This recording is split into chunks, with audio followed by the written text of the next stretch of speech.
नमस्कार, सत श्री अकाल, आदाब। मेरा नाम मनदीप पुनिया और आप देख रहे हैं गाँव सवेरा। पहले चरण के लोकसभा चुनाव होने वाले हैं और उसमें उत्तर प्रदेश की 8 सीटों पर दांव लगा हुआ है। उत्तर प्रदेश जो पश्चिमी उत्तर प्रदेश है उसकी 8 सीटें हैं। जाट प्लस मुसलमान प्लस दलित एक अलायंस यहाँ पर बनता है। यहाँ पर बहुजन समाज पार्टी भी मजबूत रही है, राष्ट्रीय लोकदल का अपना प्रभाव रहा है, समाजवादी पार्टी भी ठीक-ठाक मजबूत रही है और साल 2013 के बाद कहीं न कहीं बीजेपी का भी एक राइज़ इस जगह पर दिखता है। हमारे साथ वरिष्ठ पत्रकार माजिद अली खान साहब हैं। इन्होंने एक फॉलो अप स्टोरी पे पूरा एनालिसिस लिखा है इन 8 सीटों का, जो पश्चिम उत्तर प्रदेश के फर्स्ट राउंड यानी कि कल जिनके ऊपर वोटिंग होने वाली है। मैं आपको बता दूं कि यहाँ पर जो चुनाव प्रचार है वो रुक गया है। अब प्रत्याशी रैलियां ये सब नहीं कर रहे, बल्कि 1 to 1 थोड़ा बहुत कर रहे होंगे तो कर रहे होंगे। कल मतदान होगा। माजिद अली खान साहब, शुरुआत करते हैं इस इन 8 सीटों के विश्लेषण से। पहली सीट सहारनपुर। सहारनपुर की जब बात करते हैं तो इमरान मसूद का बड़ा नाम चमकता है। प्रियंका गांधी का कल रोड शो था, ठीक-ठाक भीड़ आई थी। लेकिन वहां से पिछली बार 2019 में बीएसपी के कैंडिडेट जीते थे और इस सीट को ट्रेडिशनली बहुजन समाज पार्टी की सीट माना जाता है। कहा जाता है कि यहाँ पर मुसलमान प्लस दलित मिलकर एक वोट परसेंट बनता है। और अब की बार तो बहुजन समाज पार्टी ने जो कैंडिडेट दिया है उसकी चर्चा भी खूब हो रही है। आप बताएंगे कि इस सीट का क्या गणित है, कौन कौन कैंडिडेट है तीनों पार्टियों से, बीजेपी, बीएसपी और समाजवादी पार्टी से। कांग्रेस के खाते में गई है ये सीट, सॉरी, कांग्रेस से। तो आप एक बार इस सीट का विश्लेषण मुझे समझाइए।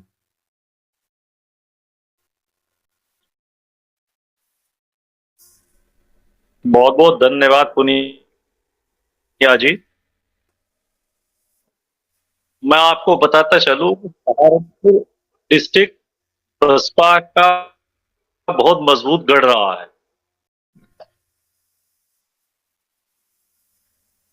पहले भी 3 लोकसभा भारतीय जनता पार्टी को हराया था और इमरान साहब भी मैदान में थे। इमरान मसूद एक बड़ा चेहरा है, उनका खानदान एक बड़ा खानदान है राजनीतिक, और किसी न किसी चुनाव में काजी परिवार का दबदबा वहां रहता है। लेकिन जब लोकसभा चुनाव की बात आती है तो दलित मुस्लिम समीकरण बड़ी मजबूती से वहां उभरता है। भारतीय जनता पार्टी को अगर वहां हराना है तो दलित मुस्लिम समीकरण ही ऐसी समीकरण होती है जो भारतीय जनता पार्टी को वहां हरा पाती है।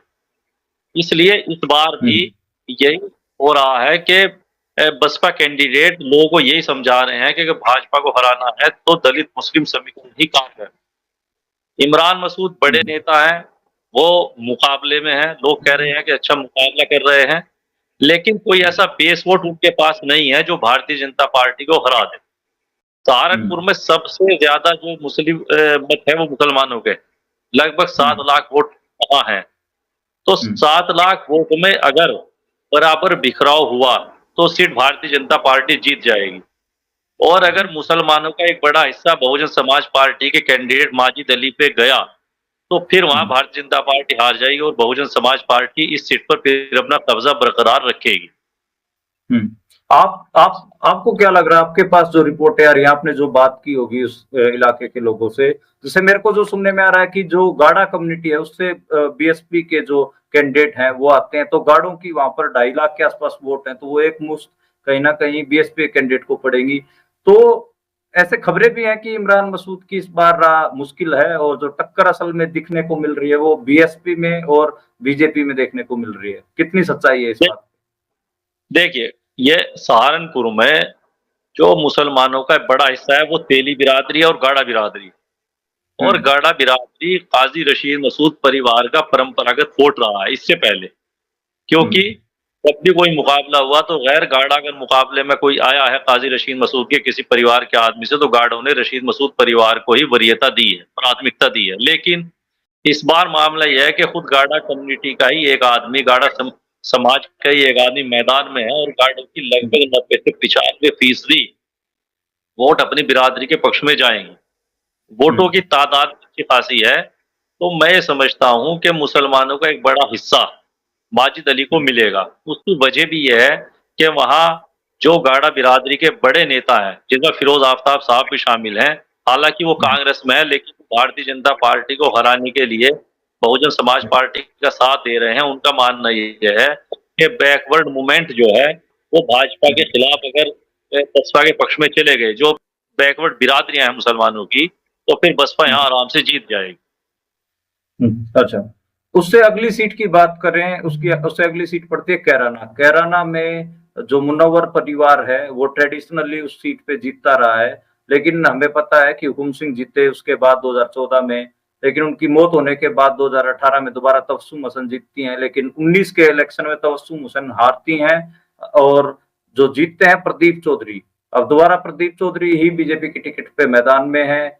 श्रीपाल राणा बहुजन समाज पार्टी से मैदान में है और समाजवादी कांग्रेस पार्टी के अलायंस से इकरा हसन मैदान में है। काफी चर्चा हो रही है इस सीट को लेकर और पुरानी चीजें भी खुल के आ रही हैं कि कैराना में पलायन का मामला और कई चीजें हैं। लेकिन मैं भी सीट पे ग्राउंड रिपोर्ट करने गया था, इकरा हसन का इंटरव्यू भी मैंने किया।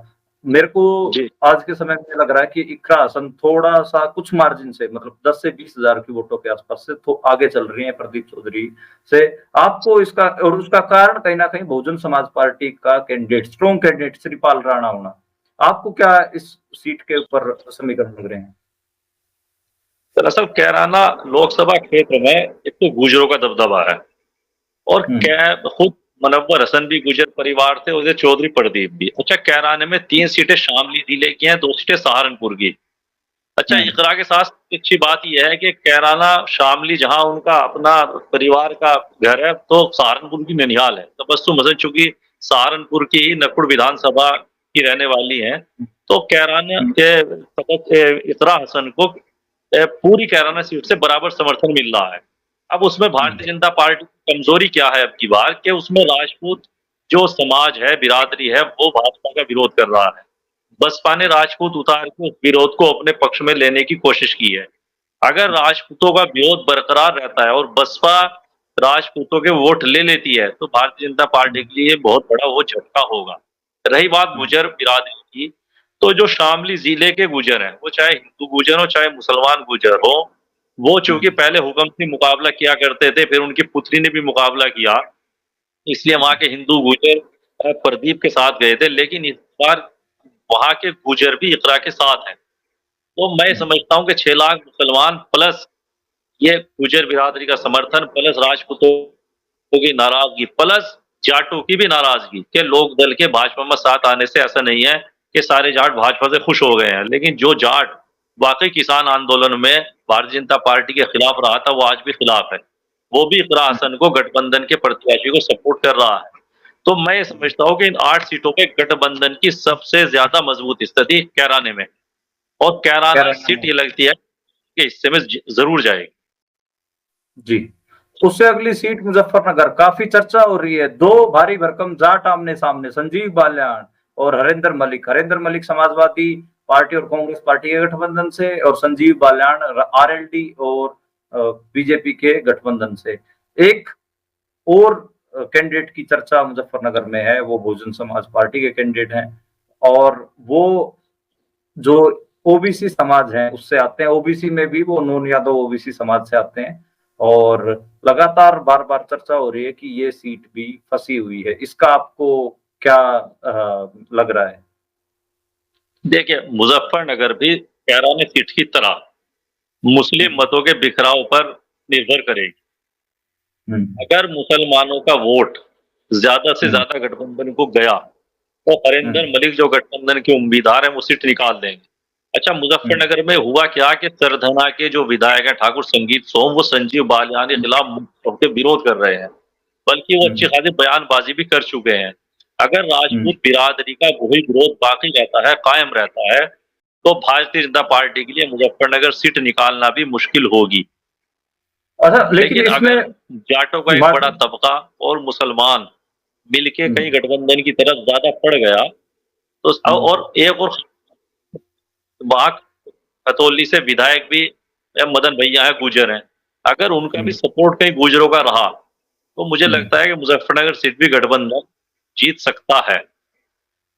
लेकिन इसमें एक बात और निकल के आ रही है माजिद भाई कि मैंने संजीव बालियान का इंटरव्यू किया, उन्होंने कहा कि आप देखिए कि पिछली बार मुकाबला किसके बीच में था। मैंने कहा कि अजीत सिंह और संजीव बालियान के बीच में। बोला कितना मार्जिन था? मैं 6000 के आसपास रहा। बोला दोनों के पास एक बड़ा वोट बैंक था। मैं कहा, बोले अब तो दोनों पार्टियां एक साथ लड़ रही हैं, तो फिर आप देखिए कि कितना बड़ा मार्जिन हो जाएगा। और हरेंद्र मलिक तो डिस्क्रेडिट फोर्स है, वो आज तक लोकसभा नहीं जीत सके हैं। तो ये बात कहनी थी। और मैं भी ग्राउंड पे था, तो ये मुझे एहसास हो रहा है कि इतना इजी वोक नहीं है गठबंधन के लिए, बल्कि कहीं ना कहीं संजीव बाल्याण की स्थिति कमजोर नहीं मानी जा सकती। ठीक है कि हम देख रहे हैं कि संगीत सोम की वीडियो आ गई, या फिर हरेंद्र मलिक की क्या इतनी एक्सेप्टेबिलिटी जाटों में है कि उनको एज ए जाट, क्योंकि उनके ऊपर अजीत सिंह और मुलायम सिंह वाले प्रकरण का ठप्पा भी लगा हुआ है। इसका क्या आप विश्लेषण करना चाहेंगे? देखिए, 2019 में मोदी को लाने का, मोदी जी को फिर लाने की एक मिशन भी था। इस चुनाव में भारतीय जनता पार्टी अपने परंपरागत नारे में नहीं है कि हिंदू वोटों का ध्रुवीकरण करा सके। सही बात यह है कि वेस्ट यूपी की ज्यादातर सीटें भारतीय जनता पार्टी हिंदू ध्रुवीकरण कराकर ही जीतती है, और जहां मुसलमानों का मतों का थोड़ा सा बिखरा होता है वहां वो हार भी जाती है। पिछली बार तक 2019 तक मुसलमानों का बहुत बड़ा तबका जाटों से नाराज था, और वो दबे अल्फाज में कहता था कि जब जाट मुस्लिम दंगा हुआ तो चौधरी अजीत सिंह ने मुसलमानों का सपोर्ट नहीं दिया, इसलिए हम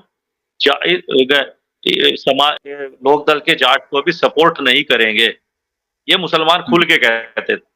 लेकिन बीच में जब ये 5 साल गुजरे, ना तो भारतीय जनता पार्टी में वो लहर बाकी रही, नंबर 2 ना मुसलमानों में जाटों के प्रति वो नाराजगी रही। तो इसमें ये देखना है कि किस वर्ग का मत प्रतिशत कितना रहता है। ये समाज का भी मत प्रतिशत कहीं बढ़ गया या थोड़ा सा घट गया, उसी में हार जीत होनी तय है। दावा कोई नहीं ठोक सकता कि मैं जीत रहा हूँ। भारतीय जनता पार्टी ये चुनाव यहाँ नहीं लड़ रही है, क्योंकि पहले भी कादिर राणा वगैरह यहाँ भारतीय जनता पार्टी को हराते रहे हैं। और बिजनौर पे क्या स्थिति रहेगी? बिजनौर में बीएसपी ने एक जाट कैंडिडेट लिया है जो आरएलडी में थे पहले, और अब बहुजन समाज पार्टी से लड़ रहे हैं। और बिजनौर को ट्रेडिशनली बहुजन समाज पार्टी की सीट माना जाता है, लेकिन वहां से हमें पता है कि सैनी समाज से समाजवादी पार्टी के कैंडिडेट हैं।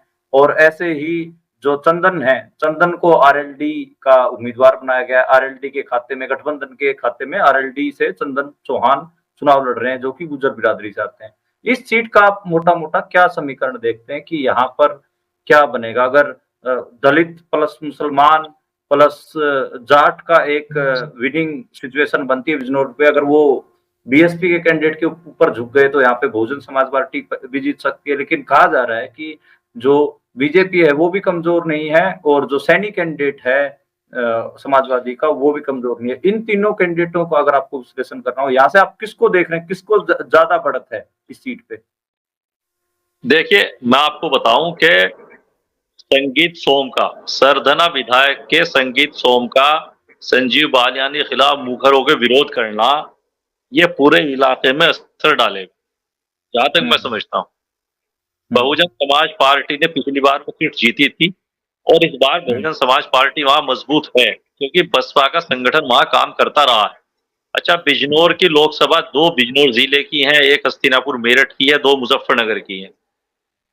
तो असर कुल मिला के इन का भी वहां पड़ेगा।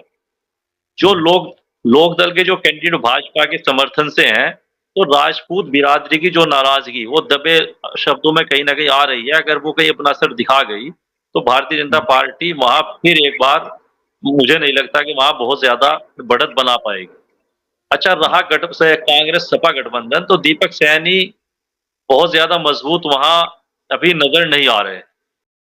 उनका सारा दारोमदार यह है कि जैसे मुस्लिम समाज अभी फिलहाल कांग्रेस सपा गठबंधन की तरफ ज्यादा रुझान बनाए हुए है कि अगर रुझान उधर बना तो वो जीत कुछ मुकाबला कर लेंगे, और अगर मुसलमानों का रुझान बसपा की तरफ ही रहा तो बसपा के लिए बहुत अच्छी समीकरण फिर बन रही है। जाट कैंडिडेट है, दलित उनसे जुड़ा हुआ है, मुसलमान वोट दे देगा, और मुसलमान भी बिजनौर सीटें बहुत अच्छी खासी तादाद में है, कम नहीं है, 33% के लगभग है, 1/3 मुसलमान है वहां। तो अगर उसके एक बड़ा हिस्सा बसपा में चला गया तो बसपा उन्हें सीट बरकरार रख पाएगी। मेरठ के बारे में बहुत बात हो रही है। मेरठ में कहा जा रहा है कि जो बहुजन समाज पार्टी है, मेरठ का चुनाव 26 को है, ठीक है। और इससे अगली सीट है नगीना, नगीना से नगीना सीट है। नगीना से चंद्रशेखर आजाद समाज पार्टी से चुनाव लड़ रहे हैं और उनके सामने जो चुनौती है वो बीएसपी को हराने की है, क्योंकि वो पिछली बार भी बीएसपी के खाते में वो सीट थी, लेकिन टिकट बदला बीएसपी ने इन मौके पे और दूसरा उम्मीदवार वहां पे खड़ा है और समाजवादी कांग्रेस पार्टी से भी कैंडिडेट को कम नहीं आका जा रहा वहां पर। लेकिन इसमें ज्यादा चर्चा, क्योंकि मैं खुद चंद्रशेखर का इंटरव्यू भी करके आया, उस पे रिपोर्ट भी करके आया, उस सीट पे जो ज्यादा हो अल्लाह है और मुस्लिम जो नौजवान है उनमें भी कहीं ना कहीं चंद्रशेखर की ज्यादा क्रेडिबिलिटी दिख रही है। आपके हिसाब से, मेरे हिसाब से ये नगीना सीट चंद्रशेखर जीत जाएंगे ठीक ठाक मार्जिन से। आपके हिसाब से नगीना सीट पे क्या समीकरण बन रहे हैं, किसके खाते में सीट जाएगी? आप सही कह रहे हैं, लेकिन नगीना सीट सबके लिए फंसी हुई है। पिछली बार भी सीट बसपा ने जीती थी, लेकिन बसपा ने अब के बाद जो कैंडिडेट उतारे हैं वो बाहर के, वो वहां के रहने वाले नहीं है, शामली जिले के हैं मूलभूत, तो उन्हें बाहर होने का भी कहीं ना कहीं नुकसान उठाना पड़ेगा। फिर बसपा का बड़ा नुकसान कर रहे हैं चंद्रशेखर आजाद। चंद्रशेखर चूंकि दलित संघर्ष के युवा आइकन बन चुके हैं, तो दलितों का जो जवान तबका है वो चंद्रशेखर को अपना लीडर पसंद भी कर रहा है। अच्छा, भारतीय जनता पार्टी ने जो अपने विधायक उतारे हैं वो नेटवर्क के विधायक हैं, 3 बार के विधायक वो भी है। और हमने भी जो बात की है, जो कस्बात में बात हुई है, तो मुसलमानों का बहुत बड़ा रुझान आजाद समाज पार्टी की तरफ चंद्रशेखर की ओर बढ़ रहा है। सबसे बड़ी बात यह है कि हर दल को लोग कह रहे हैं कि हर दल को हम देख चुके, आजमा चुके, तो एक बार हम चंद्रशेखर को भी मौका दे के देखते हैं कि आखिर उन्हें वो जीतने के बाद क्या करते हैं। तो नगीना सीट पे सबकी फंसी हुई सीट है, ना कोई जीत का दावा कर सकता है, ना कोई किसी को कह सकता है कि मैं हारूंगा और मैं जीतूंगा। बड़ी मजबूत चुनाव चारों लड़ रहे हैं। इस पे भी मुसलमानों के वोट 7-7.5 लाख हैं, तो कहीं ना कहीं मुसलमानों का अगर आधा वोट भी चंद्रशेखर ले जाते हैं और दलितों का भी आधा वोट ले जाते हैं, तो वो एक फाइट दे सकते हैं बहुजन समाज पार्टी के।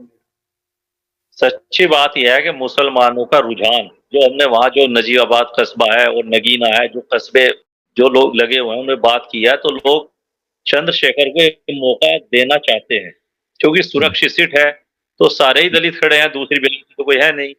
वो ये सोच रहे हैं कि दलितों में भी उस आदमी को दिया जाए जो पहली बार मैदान में आ रहा है, वो देखते हैं वो क्या करता है। तो ये सोच के चंद्रशेखर का मौका मिल रहा है। ये मोटा मोटा 5 सीटों की बात हो गई, लेकिन 3 सीटें रुहेलखंड की, उनको लेकर भी बड़ी बात हो रही है। कहा जा रहा है कि जो एक आजम खान की सीट है, उसी से शुरुआत करते हैं। आजम खान की सीट रामपुर, वहां से जो अखिलेश यादव है वो दिल्ली से एक मौलवी को लेके आए और आजम खान ने वहां पर उस आजम खान के जो वर्कर्स है उस मौलवी का विरोध शुरू किया। तो वो एक आप बताइए कि कहानी क्या है, कि क्या आजम खान का किला अब की बार ढह जाएगा, यानी कि मैं कह रहा हूँ समाजवादी पार्टी वहां से चुनाव हारेगी। वहां पर मजबूत कौन है? बीजेपी भी ठीक फाइट दे रही है और जो बहुजन समाज पार्टी है वो भी ठीक फाइट दे रही है। आपका रामपुर को लेकर क्या विश्लेषण? देखिए, रामपुर की अपनी खास बात ये रही है कि रामपुर में ना तो आपके कोई आजम खान परिवार का कैंडिडेट है और ना नवाब खानदान, जबकि बहुत दिनों से, बहुत एक मुद्दत से दोनों परिवार आपस में मुकाबला करते रहे हैं। नवाब खानदान का भी असर हुआ करता था और आजम खान का भी हुआ करता था, लेकिन इस चुनाव में दोनों ही अपने ये बाहर हैं। तो इसलिए समाजवादी पार्टी ने भी कैंडिडेट दिल्ली से बुलाकर मौलाना को मैदान में उतार दिया है, मोहिबुल्लाह नदवी साहब को। वो मेरे अच्छे खासे जानकार भी हैं और उनकी बातचीत भी होती रहती है, लेकिन लोगों को वो वहां पच नहीं पा रहे हैं। सच्ची बात यह है कि रामपुर की शहर की सीट पे पठानों का भी दबदबा रहता है और ये नदवी साहब को लोग पसंद नहीं कर रहे हैं। इसलिए बसपा के कैंडिडेट जिशान खां की अचानक बल्ले बल्ले हो गई है कि बहुत बड़ी अक्सरियत का वोट मुसलमानों का खास तौर से वो जिशान खां के समर्थन में जा रहा है। लेकिन भारतीय जनता पार्टी में सबसे ज्यादा मजबूत नजर आ रही है कि रामपुर सीट पे भारतीय जनता पार्टी अपना कब्जा बरकरार रखेगी, जहां तक मेरा आकलन। अच्छा, रामपुर पे। और पीलीभीत वरुण गांधी का टिकट कटा और उसके बाद एकदम चर्चा चली कि अखिलेश यादव से वो टिकट लेके आ सकते हैं। फिर एक चर्चा चली कि वो कांग्रेस के पास चले जाएंगे, लेकिन वो कहीं नहीं गए और जिनको टिकट मिली मंत्री जितिन प्रसाद उनके साथ इलेक्शन कैंपेन कर रहे हैं और समाजवादी पार्टी और बसपा वहां उनको जितिन प्रसाद के खिलाफ चुनाव लड़ रही है। आप पीलीभीत के समीकरण को कैसे देखते हैं? पीलीभीत में क्या रहेगा? हालांकि एक बड़ी संख्या वहां पर किसानों की भी है, सिख किसानों की भी है, तो किसान आंदोलन का भी असर था। इस सीट का आप क्या विश्लेषण? देखिए, पीलीभीत में वरुण गांधी इतने बड़े अंतर से जीतते रहे हैं, जिसे पार पाना दूसरे दलों के लिए नामुमकिन हुआ करता था। अब वो मैदान में नहीं है। जितिन प्रसाद खुद बड़े चेहरे हैं, उस इलाके के बड़े आदमी हैं और मंत्री हैं, तो मुझे नहीं लगता कि पीलीभीत में भारतीय जनता पार्टी को कोई बहुत बड़ी चुनौती मिलने वाली। बसपा से वही अनीस खां जो एक मुद्दत से कई बार चुनाव लड़ते रहे हैं, परंपरागत चेहरे हैं उनके, वो मुकाबला करेंगे। सपा ने भी अपना उतारा है कैंडिडेट, लेकिन वहां भारतीय जनता पार्टी बहुत मजबूत पोजीशन में है। और साथ में रह गई है मुरादाबाद। मुरादाबाद सीट पे कुछ नया होने वाला है। मुरादाबाद का इतिहास रहा है कि वहां अक्सर मुस्लिम चेहरे ने ही सीट को निकाला है, मुसलमान वहां एमपी बनते रहे हैं। लेकिन अब की बार रुचि वीरा को समाजवादी पार्टी ने वहां भेजा है, जिससे वहां का मुसलमान नाराज भी है और बटा हुआ भी। बसपा के जो वहां वो सैफी साहब इलेक्शन लड़ रहे हैं, मुसलमानों का एक बड़ा तबका सैफी साहब के साथ जा रहा है और एक हिस्सा रुचि वीरा के साथ जा रहा है। तो मुझे लगता है कि उठापटक इन जिलों में होने वाली है। ये सीटें जो पहले समाजवादी पार्टी के पास थी, ये मुझे लगता है कि भारतीय जनता पार्टी के पास जा रही। अच्छा, आपका मोटा मोटा आकलन ये है कि रुहेलखंड की 3 सीटें पीलीभीत, रामपुर और मुरादाबाद ये बीजेपी को जा रही हैं। कैराना आपको लगता है कि, और कैराना और मुजफ्फरनगर आपको लगता है कि ये 2 सीटें जा रही हैं समाजवादी पार्टी गठबंधन को। सहारनपुर और बिजनौर का आपका आकलन है कि ये बहुजन समाज पार्टी के पास, हाँ, और नगीना की सीट चंद्रशेखर के पास जा सकती है। मेरा इसमें बस थोड़ा, मेरे को लगता है कि मुजफ्फरनगर सीट, मेरा आपसे सिर्फ एक ही इसमें डिफरेंस रहेगा, वो है मुजफ्फरनगर की सीट को लेकर। मुझे लगता है कि मुजफ्फरनगर सीट संजीव बालियान जीत जाएंगे। तो मेरा इसमें इतना ही है कि 4 सीटें बीजेपी जीतेगी, 1 सीट कैराना की गठबंधन जीत रहा है, और 2 सीटें कहीं ना कहीं बीएसपी बहुजन समाज पार्टी जीत रही है, और 1 सीट चंद्रशेखर आजाद जीत रहे हैं। मेरा ये आकलन है। शुक्रिया जुड़ने के लिए। लेकिन इसमें बस एक आखिरी सवाल मैं ले रहा हूँ, मुजफ्फरनगर बता दूं कि निर्भर करेगा कि किस समाज का वोट कितना पड़ा। अगर मुसलमानों की वोटिंग ढंग से हो गई तो फिर समझिए सीट फिर गठबंधन के खाते में जाएगी, और अगर वोटिंग परसेंटेज मुस्लिम इलाकों की कम रहेगी फिर संजीव बालियान चुनाव जीत जाएंगे। जी, शुक्रिया माजिद भाई। और एक सवाल और मैं लेना चाहूंगा इसमें बस आखिरी कि एक सवाल और बस, कि मुस्लिम वोटों का ठीक ठाक असर है इन 8 सीटों पर स्थिति ऐसी बन गई है बहुजन समाज पार्टी और समाजवादी पार्टी और कांग्रेस के इन 3 ध्रुवों के बीच में कि मत विभाजन, वोटों का विभाजन होगा ही होगा। आपको क्या लगता है कि मुसलमान, जैसे मैं ग्राउंड पे सुन रहा था कि मुसलमान कह रहे थे कि यार हम अब की बार ये नहीं देख रहे कि समाजवादी पार्टी को वोट जा रहा है, चंद्रशेखर को वोट जा रहा है या बीएसपी को वोट जा रहा है, हम तो ये देख रहे हैं कि जिताऊ कैंडिडेट कौन, हम तो जिताऊ कैंडिडेट को वोट दे रहे हैं बीजेपी के अगेंस्ट। आप क्या देख रहे हैं कि जो अकलियत का वोट है वो किस तरीके से वोट करेगा? दूसरा, मैं थोड़ा जाटों के बारे में बता दूं। जाटों का मैंने देखा कि एक हिस्सा ठीक ठाक नाराज है आरएलडी से, और बीजेपी से तो किसान आंदोलन करके नाराज ही है। तो मुझे लगता है कि पहली बार ये होने जा रहा है कि आरएलडी से एक बड़ा हिस्सा, खासकर नौजवानों में ठीक ठाक गुस्सा था, टूट कर जाएगा। नौजवान जाटों का हिस्सा टूट कर जाएगा। वो भी यही बात कह रहे हैं कि हम जिताऊ कैंडिडेट देख रहे हैं। अगर कैराना में इकरा जीत रही है तो उसको देंगे, अगर बिजनौर में बीएसपी जीत रही है तो उसको देंगे। इस किस्म की बातचीत मैंने भी ग्राउंड पे सुनी। अब आप मुस्लिम मतों का थोड़ा सा आकलन कर दीजिए। और राजपूतों की जो परेशानी है उसके, एक चीज के ऊपर बात और नहीं हुई, वो है जो non Yadav OBC vote bank है, जिसमें सैनी, कश्यप, ये बिरादरियां हैं, तेली, ये बिरादरियां हैं वेस्ट उत्तर प्रदेश में, इनके बारे में बताइए। देखिए, जो बैकवर्ड बिरादरियां हैं वो तो ज्यादा भाजपा के साथ रहती है, उनमें कोई परिवर्तन कुछ ऐसा आने वाला नहीं है।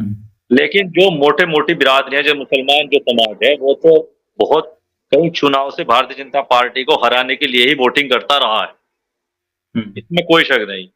लेकिन अब के चुनाव में सबसे बड़ी बात यह है कि भारतीय जनता पार्टी के ना तो वो परंपरागत नारे हैं, ना वो हिंदुत्व की धार है, ना वो बयानबाजी है। तो देखना यह है कि हिंदू का ध्रुवीकरण होता है नहीं होता। अगर हिंदू समाज फिर वही ध्रुवीकरण हुआ तो शायद परिणाम कुछ और हो, और अगर वो स्लो रह गया कहीं भारतीय जनता पार्टी को वोट देने में, तो भारतीय जनता पार्टी को काफी नुकसान उठाना पड़ सकता है। जी, शुक्रिया माजिद भाई, और हम वीडियो खत्म करते हैं। बस मैं आपको ये सूचना दे दूं कि दूसरे चरण की जो चुनाव होंगे 26 अप्रैल को पश्चिमी उत्तर प्रदेश की जिन सीटों पे चुनाव होगा उनके बारे में भी माजिद भाई फॉलो अप स्टोरी पे स्टोरी लिख रहे हैं। वो उनका उसका विश्लेषण भी बहुत जल्द आपको फॉलो अप स्टोरी पे पढ़ने को मिलेगा। बाकी हम भी लगातार ग्राउंड से रिपोर्ट कर रहे हैं, बहुत सारे कैंडिडेट्स का हमने इंटरव्यू किया है, तो आप वो भी देख सकते हैं। मैंने राजस्थान का चुनाव विश्लेषण जो फर्स्ट राउंड में 12 सीटों का वो लिखा है फॉलो अप स्टोरी पे, उसके बाद एक वीडियो भी मैं राजस्थान की 12 सीटों के ऊपर बनाऊंगा। तो हमारे साथ जुड़ने के लिए शुक्रिया माजिद भाई, और मिलते हैं अगली वीडियो में। अगली वीडियो में हम आपसे जो सेकंड फेज है उसकी सीटों का विश्लेषण जानेंगे। बिल्कुल सर।